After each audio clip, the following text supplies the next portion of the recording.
Hi, this is John, and I wanted to show you guys this Hügel mound that we made this summer.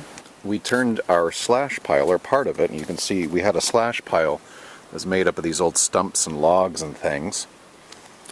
And we kind of made some supports along the bottom and started filling it in. It's almost terraced in a way.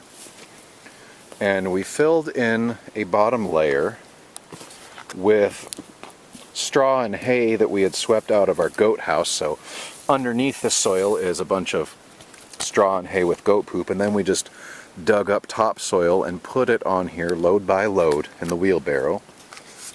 But what's really cool about this is last night, or I should say early this morning, September 5th, we had our first little mini frost of the fall.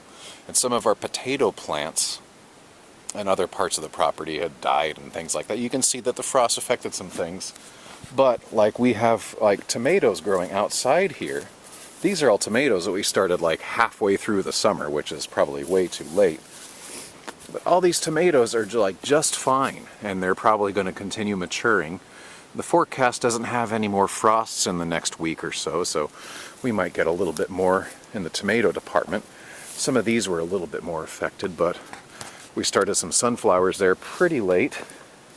Here we have some sunflowers still in bloom.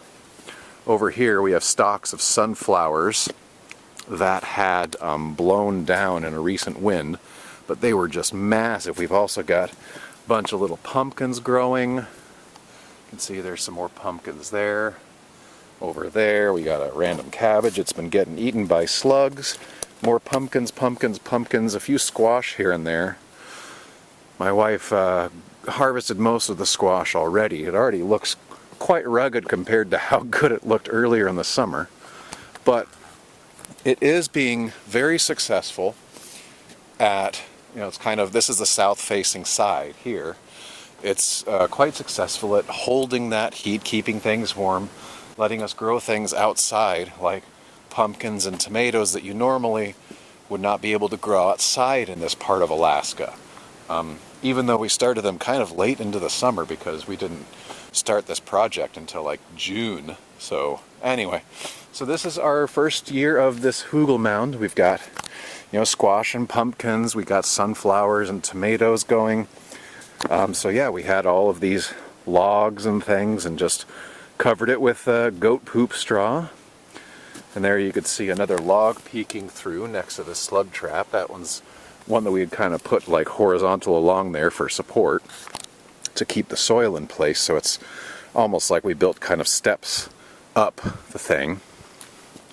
So I've been talking for like 3 minutes now. Not much to say other than it's working good so far.